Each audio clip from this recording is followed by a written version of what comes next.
Asra 24 TV gaskiyar zance. Lambun Soyayya. Mai suna na Jidda Muhammad. Ni na kamu ne a sanki yau gani a lambun soyayya. A kai nake A gurina ni na ɗauki soyayya sadaukarwa ce. Sadaukarwa ce bi ma'ana ya zamto a shirye kake ka ba wa wanda kake so abin da yake bukata. A tambaye ni komai akan kina shirya. Ai shi soyayya na farko ba a manta shi tunda na farko ne ko? Sannan kuma a lokacin gaskiya na tsinci kaina a wani yanayi sabuwa wanda ban taɓa tunanin zan faɗa cikin irin wannan yanayin ba. Yana ɗauke da ƙalubale da yawa saboda wani lokaci yana zuwa da sai ka faɗa soyayya da wanda ma tukunna ma bai dace ka faɗa soyayya da shi ba, ko kuma ana ganin daga ɓangaren iyaye ba kama kai ma ka fara soyayyan ba da dai abu makamantan haka. Lambun soyayya gida daban ce ko a cikin mata. Lambun soyayya. To soyayya ta dai ta farko dai wani abu ne da kamar a turance ake ce masa snatching, duk da dai ba ni na yi snatching din ba snatching ɗina aka yi, to kuma amma to soyayyar kenan daga cikin ƙalubalen kenan. Abu ne wanda baka shirya masa ba sai dai kawai ka fada a ciki, kamar yadda turawa suke cewa falling in love. To kuma faduwa ai kamar tuntube ne, ba a shirye kake ba. Yawa is ida ka bayan ka fadi din ko kuma ka zauna a wajen ko kuma dai ka tashi ka ci gaba dai da rayuwarka.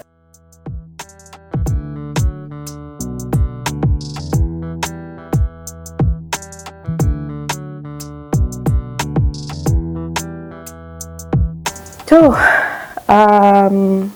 kamar yadda dai na faɗa da farko, shi soyayya sadaukarwa ne. Na farko abin da nake duba a namiji da har zan iya kasancewa da shi shine ya zama a shirye yake ya sadaukar min, sannan kuma ina so ya zama mutum mai ɗabi'u masu kyau, ba mai zafin rai ba, ba mai taurin kai ba.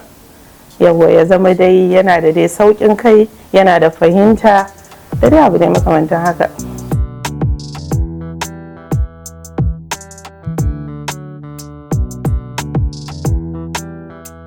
To, na farko dai akwai kalubale daga bangaren 'yan uwa saboda suna ganin kamar ai bai dace ba, tunda misali ko a ce mijin wata ce wacce nake da alaka da ita. Bayan nan kuma akwai kuma yarinta gaskiya, da wani lokaci za ga ka faɗa soyayya da mutum amma maybe tunda dama abin da ake so a soyayya shine ya kasance aure, to wani lokaci mafi yawan lokaci soyayyan farko yakan faru lokacin da ba a shirya auren ba, to shi ma kuma kalubale ne. Ba za a iya kasancewa da juna ba kuma ba za a iya rabuwa da juna ba. A yawanci shi soyayyen farko ba a cika auren juna ba.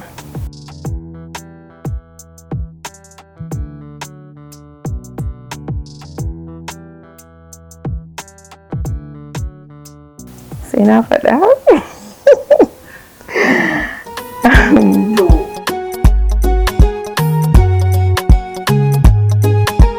To, illa dai na soyayya dai abu na farko shine ku kasance dai kuna da kamanceceniya a fahimtar ku na rayuwa, ya zama tunaninku ya zama iri ɗaya, abin da kuke so ya zama kusan iri ɗaya, abin da kuke ƙi ya zama kusan iri ɗaya. Amma idan ya kasance cewa an samu bambancin ra'ayi a tsakaninku, to duk yadda kuke son juna, ko da an ci gaba da wannan tafiya za a iya samun matsala a gaba. Sosai mako, Aisha sa na ce maka soyayya sadaukarwa ce. Yawwa in dai mutum zai iya sadaukar da nasa ra'ayin ya bi na dan uwansa, to sai kaga soyayya ta fi karko.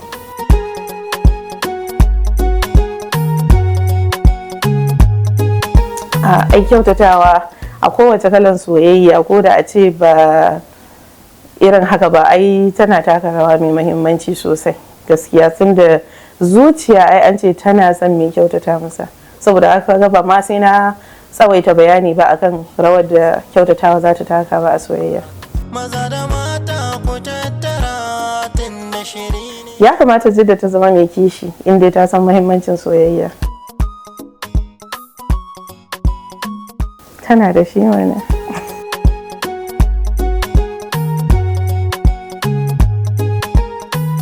Gaskiya kishi ne aji. Kishin da ake yin shi tare da hankali a ciki da dabarbaru a cimma kuma abin da ake so. Yana amsa tambaya. Lambun soyayya. Kishi zai iya zama yana da amfani ta wani bangaren kuma zai iya lalata soyayya, kamar yadda na ce kishi ya kamata a yi shi ne tare da hankali da tunani da dabarbaru ta yadda ba zai haifar da tashin tashina ba. Garin yin kishin har ka je ka yi abin da zai sa masoyinka ya ji ka fita a kansa ko ka fita a ran shi. Akwai kalan kishin da idan mace ta yi shi wallahi sai ki ƙara daraja ma a zuciyar namiji saboda kin yi shi da hankali. Yana amsa tambaya. Lambun soyayya. Sosai ka ba da amsan ai. Soyayya ta gaskiya ba shi bane yake nuni da cewa sai an kasance tare ba, sai an aure juna ba. Ka gane ku? So akan iya yi soyayya, za ka iya kai soyayya da mutum, soyayya ce ta gaskiya kuna son juna amma kuma ba zai yiwu a kasance tare ba saboda wasu dalilai. Sannan kuma don kun aure juna ba hakan yake nufin cewa kuna yi wa juna soyayyar gaskiya ba, sai dai kawai a zauna ya zama kamar zamar ana dai girmama juna ne kawai, wanda a gaba saboda kyautatawa din idan ya shigo da sadaukarwan sai kuma ya riƙe ɗaya da wani gaskiyan ma. Soyayya a tambaye ni komai akan kina shirya. Lambun soyayya a shirin lambun soyayya. Abin dariya kyautan apple. Dalili shine ni a wajena wannan shi apple din tuffa kenan ko kaman alama ce ta soyayya, kamar yadda take a haɗe din gaba ɗaya ba a rabe ba, da kuma kalarta ja wanda yana nuna kamar alamar bugun zuciya ko jini da ke fita a zuciya ko to shine dalilin da ya sa na mishi wannan kyautar wannan lokaci.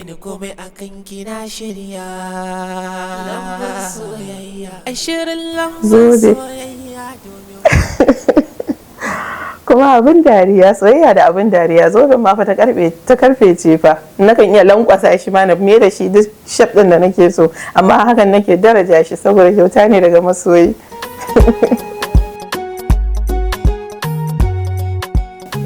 Soyayya na iya zama hatsari gaskiya ga mutum saboda shi komai dama a rayuwa ya kamata mutum yana daukan shi saffa-saffa.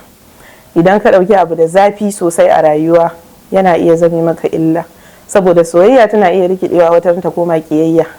Sannan wani lokaci idan soyayyar ta yi yawa kuma ya kasance ba za ku iya mallakan juna ba a wannan lokacin, yana iya shafan lafiya, yana iya shafan dangantaka da dai sauransu.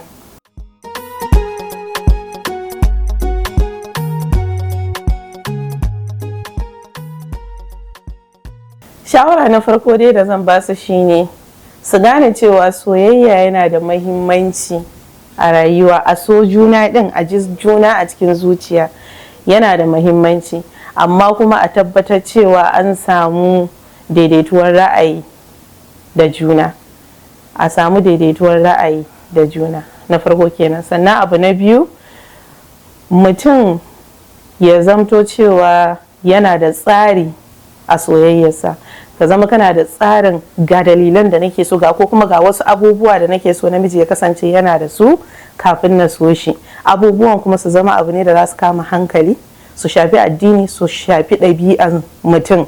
Yawwa kadai ba kamar yanzu yadda 'yan mata yanzu ake tasowa kawai ni ina son dogo mai dogon hanci, a'a ina son waye, a'a ko kuma ina son mai saje mai waye, mai gemu mai kaza, a'a. Wannan abubuwa ne wanda in har an kasance tare din wallahi za su dawo ban masu da amfani in dai mutum bai da ɗabi'a mai kyau ko kuma bai da riko da addini sosai. To wata ran sai kin nemi wannan kyan ma kin rasa, in duk duniya za su haɗu su ce yana da kyau, ke fa za ki ga kyansa ba. So ya zama kana da tsari a dalilin da zai sa ka so mutum. To wannan shine shawarata.